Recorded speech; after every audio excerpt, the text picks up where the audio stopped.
Friends, पिछले भाग में आपने पढ़ा था, काजल अपना सामान रखते हुए मन में सोचती है, बस आज शाम का इंतज़ार है जब मैं आपके सामने तैयार होकर आऊँगी और अपने दिल की बात आपसे कहूँगी। निशांत, मैं आपसे बहुत प्यार करती हूँ। अभी वह यह सब सोच ही रही होती है कि तभी उसकी नज़र घड़ी पर पड़ती है। दोपहर के 1 बज गए होते हैं। अरे बाप रे, 1 बज गया। मैं तो भूल ही गई, पापा को खाना भी देना है। यह सोचते हुए काजल नीचे आती है और खाना गर्म करते हुए डाइनिंग टेबल पर लगाते हुए पापा को आवाज़ लगाती है, पापा जी खाना खा लीजिए आकर। जब पापा का कोई जवाब नहीं आता, ना पापा आते हैं, तो वह उनके कमरे में जाकर देखती है कि पापा को 2 बार खाने के लिए आवाज़ देने पर भी जब वह नहीं आए तो काजल उनके कमरे में उनको देखने चली गई।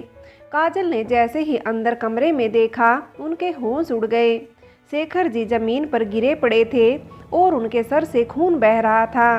काजल को कुछ समझ नहीं आया। वह ज़ोर से चिल्लाई, पापा पापा। उसका दिमाग कुछ काम नहीं कर रहा था कि वह क्या करे। उसने तुरंत चाचा रौनक और चाची शिखा को फ़ोन किया, लेकिन नेटवर्क न मिलने के कारण उनका फ़ोन नहीं मिल रहा था। फिर उसने निशांत को फ़ोन किया, पर निशांत का फ़ोन बिजी बता रहा था। काजल को कुछ समझ में नहीं आया कि वह क्या करे। पूजा भी कॉलेज गई हुई थी। क्योंकि शेखर जी बेहोश थे तो काजल उन्हें अकेले उठा भी नहीं पा रही थी। उसी समय काजल की मेड वाली घर आ गई थी। उसको देखकर काजल की आंखों में चमक आ गई थी। उसने अपने मेड द्वारा शेखर को किसी तरह उठाकर गाड़ी में लेटाया और खुद गाड़ी ड्राइव कर तुरंत हॉस्पिटल के लिए निकल गई थी। वहां पर स्ट्रेचर की मदद से उनको तुरंत इमरजेंसी में दिखाया। डॉक्टर ने उनका पूरा चेकअप किया तो पता चला उनको हाई बीपी होने की वजह से बेहोश हो गए होंगे और गिर पड़े होंगे। इससे उनके सिर पर चोट आई है। इनका बहुत खून बह गया है, इसलिए उनकी तुरंत सर्जरी करनी पड़ेगी। काजल को कुछ समझ में नहीं आ रहा था कि वह क्या करे। जल्दबाजी में वह घर से मोबाइल लाना भी भूल गई थी। उसे सिर्फ अपने भाई समर का मोबाइल नंबर याद था। डॉक्टर ने काजल से कहा, जो भी निर्णय लेना है आपको जल्दी लीजिए, क्योंकि जितनी जल्दी ऑपरेशन होगा उतनी ही जल्दी इनकी जान को खतरा कम होगा। और आप जल्द से जल्द काउंटर पर पैसे भी जमा करा दीजिए। काजल ने तुरंत अपने भाई समर को फ़ोन किया और रोते हुए कहा, भैया पापा, आप जल्दी से नेशनल हॉस्पिटल आ जाइए और साथ में कुछ पैसे भी लेते आइएगा। तू परेशान मत हो, मैं बस अभी आया काजल। पर काजल ने बिना उसकी बात सुने ही फ़ोन काट दिया था। समर ने तुरंत फ़ोन रखकर हॉस्पिटल के लिए निकल गया।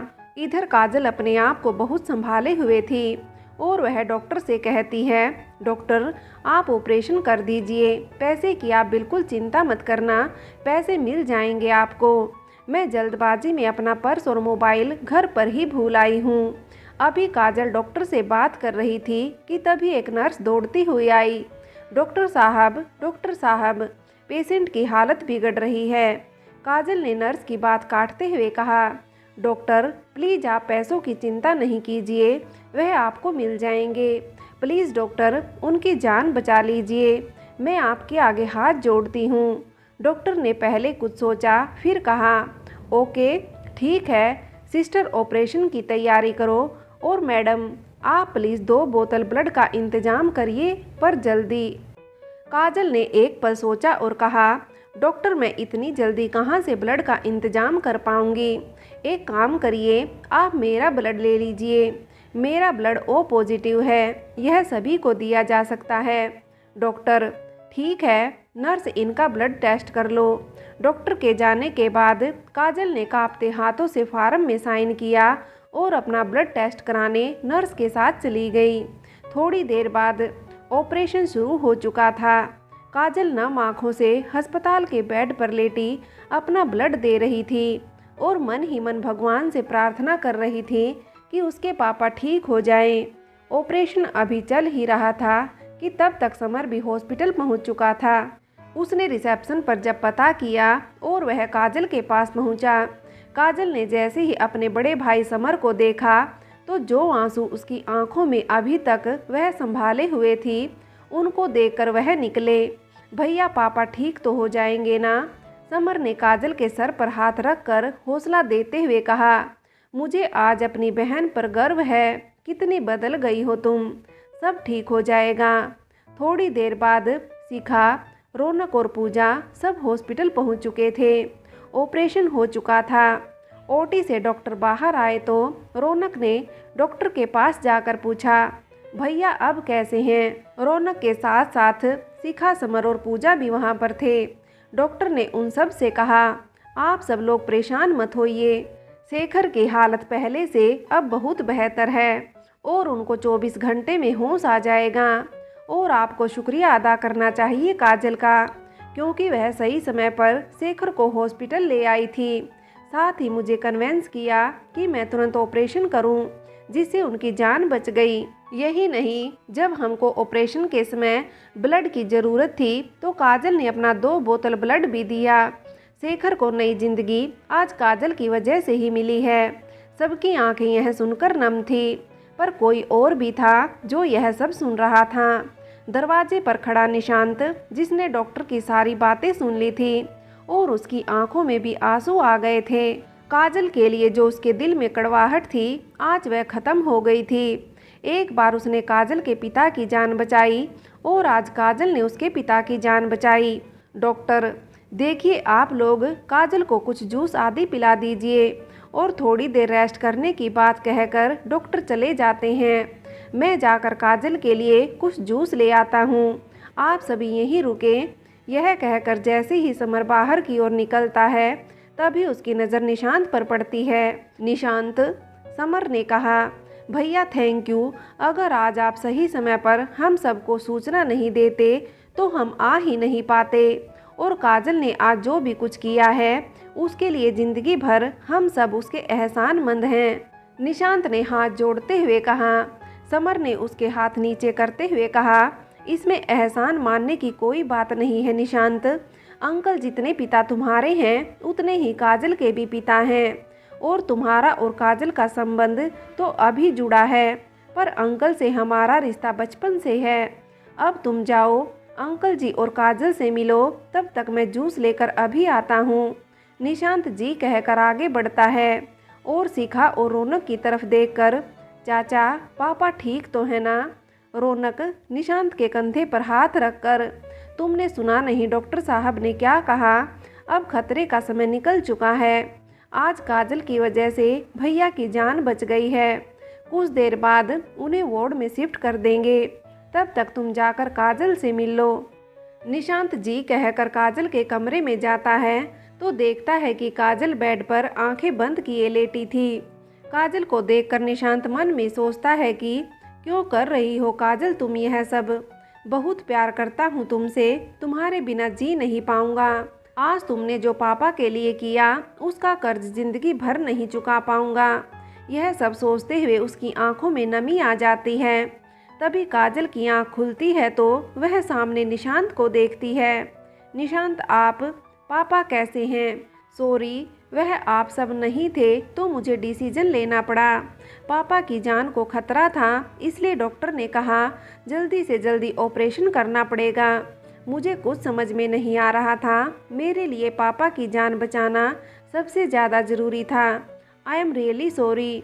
काजल अपनी बात कहकर बेड से खड़ी हो गई थी और मन ही मन बहुत डर भी रही थी कि निशांत उसके ऊपर गुस्सा होगा कि उसने उसका या किसी बड़े का इंतज़ार क्यों नहीं किया और सारे फैसले खुद ही क्यों ले लिए।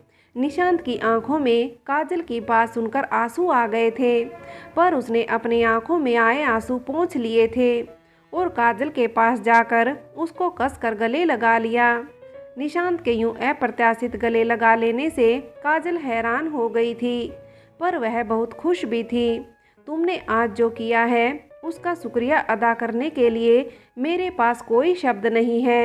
माँ को तो मैं पहले ही खो चुका था और अब पिता को खोना नहीं चाहता था, पर आज जिस तरह से तुमने उनकी जान बचाई है उसके बाद मैं तुम्हारा कर्जदार हो गया हूँ।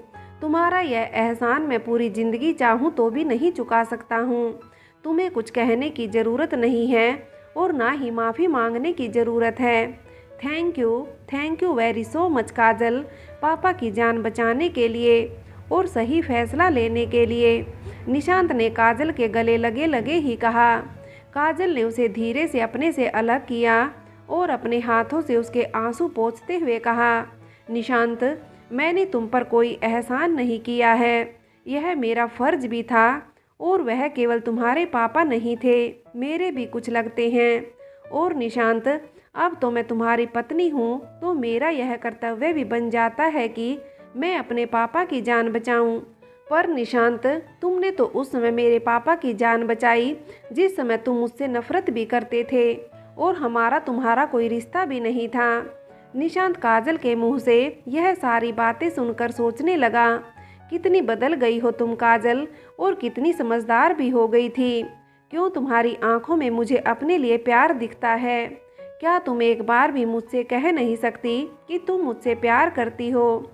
इधर काजल भी मन में सोचती है, निशांत, मैं तुमसे बहुत प्यार करती हूँ और तुमसे जुड़े हर रिश्ते से बहुत प्यार करती हूँ। इस रिश्ते को दिल से निभाना चाहती हूँ, बस तुम मुझे मेरी उस बात के लिए माफ़ कर दो। दोनों एक दूसरे के बारे में ही सोच रहे थे कि तभी समर ने अंदर आते हुए कहा, काजल, यह लो, पहले जूस पियो। निशांत ने समर के हाथों से जूस को गिलास में निकालते हुए काजल से कहा, तुम यह जूस पियो काजल, तब तक मैं पापा को देख कर आता हूँ। यह कहकर निशांत चला जाता है। निशांत के जाने के बाद समर काजल के सर पर हाथ रखते हुए कहता है, आज मुझे अपनी बहन पर गर्व हो रहा है और मैं खुशी से यह कह सकता हूँ कि मेरी बहन बहुत समझदार हो गई है। जब तुम्हारी शादी निशांत से हो रही थी, उस समय मेरे मन में थोड़ा डर था कि निशांत एक बहुत समझदार लड़का है और तुम एक अल्लड़ नटखट लड़की। पर अब मुझे लगता है कि निशांत के लिए तुम्हारे से अच्छा लाइफ पार्टनर मिल ही नहीं सकता था। काजल ने जूस पीकर गिलास वहीं रख दिया था और अपने भैया के सीने से लग गई थी। समर काजल को लेकर बाहर आया। काजल शिखा और रौनक के साथ बैठ गई थी। दिन बीत चुका था, देर रात हो गई थी। रौनक ने निशांत के हाथ पर अपना हाथ रखते हुए कहा, निशांत, काजल को लेकर घर चले जाओ, उसको आराम की ज़रूरत है और तुम भी थक गए होगे। नहीं चाचा, आप चाची पूजा और काजल को लेकर घर चले जाइए, मैं यहाँ रुकता हूँ, निशांत ने कहा। तभी समर ने भी कहा, चाचा आप जाइए, मैं निशांत के साथ यहाँ हूँ। निशांत के बहुत जोर देने पर रौनक सबको लेकर घर चले जाते हैं। पर जाते समय काजल एक बार निशांत के पास आती है और उसके हाथ को अपने हाथ पर लेते हुए कहती है, पापा ठीक हो जाएंगे, आप परेशान मत होइएगा, अपना ध्यान रखिएगा। निशांत ने पलकें झुकाकर हाँ का जवाब दिया तो काजल ने उसकी तरफ मुस्कुराकर देखा और घर चली गई। 15 दिन बीत गए थे। शेखर जी की तबीयत में काफ़ी सुधार आ गया था। काजल ने अपने ससुर की सेवा में कोई कसर नहीं छोड़ी थी। निशांत की बुआ भी आ गई थी। सारे परिवार के साथ साथ निशांत भी इस बात पर ध्यान दे रहा था कि काजल किस तरह से विपदा की इस घड़ी में परिवार के साथ खड़ी होकर परिवार का साथ दे रही थी। काजल ने इस परिवार को पूरी तरह अपना लिया था। आज शेखर जी को डिस्चार्ज मिल रहा था। निशांत ने घर पर फ़ोन करके बता दिया था। काजल ने शेखर के आने की सारी तैयारियां कर ली थी। काजल अपने ससुर के लिए दलिया बना रही थी कि तभी उसे कार के हॉर्न की आवाज़ सुनाई दी। उसने गैस बंद करते हुए कहा, बुआ जी, चाची पूजा, पापा जी आ गए हैं, जल्दी आइए। काजल, पूजा, शिखा और बुआ चारों लोग दरवाजे पर पापा जी का स्वागत करते हैं। निशांत और रौनक उनको घर के अंदर लाते हैं। उनके आने की खबर सुनकर सुषमा और संजीव जी, समर और निधि भी आ जाते हैं। निशांत शेखर को बेड पर लेटाता है और उनकी दवाइयाँ वगैरह काजल को दे देता है।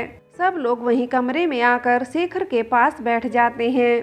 शेखर जी इशारे से काजल को अपने पास बुलाते हैं और उनके सर पर हाथ रखते हुए कहते हैं, बेटा, लोग मुसीबत के समय हिम्मत हार जाते हैं, पर तुमने जिस तरह से हिम्मत रखते हुए मुझे हॉस्पिटल ले जाकर एडमिट कराया और ऑपरेशन करवाने का निर्णय लिया और साथ ही अपना ब्लड भी दिया, यह एक साहसिक कार्य था और मुझे गर्व है कि तुम मेरे निशांत की दुल्हन बनकर इस घर में आई हो।